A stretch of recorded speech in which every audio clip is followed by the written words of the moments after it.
আসসালামু আলাইকুম। কেমন আছেন সবাই? আলহামদুলিল্লাহ, আমি ভালো আছি আল্লাহর অশেষ রহমতে। একটা গন্তব্যের উদ্দেশ্যে রওনা হওয়া, ভালো লাগা থেকেই ভিডিও করা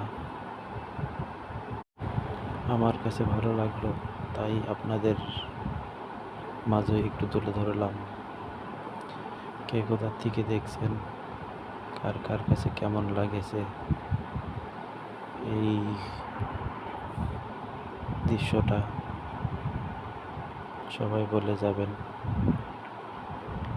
আসলে ঘুরতে ফিরতে ভালোই লাগে, এরকম যদি ঘোরাফেরা যায়। চারপাশে যেই মুহূর্তটা খুবই ভালো লাগার মতো একটা, না ঘুরলে বোঝা যায় না আল্লাহ পৃথিবীটা কত সুন্দর করে সাজিয়েছেন। ঘুরলেই বোঝা যায় একমাত্র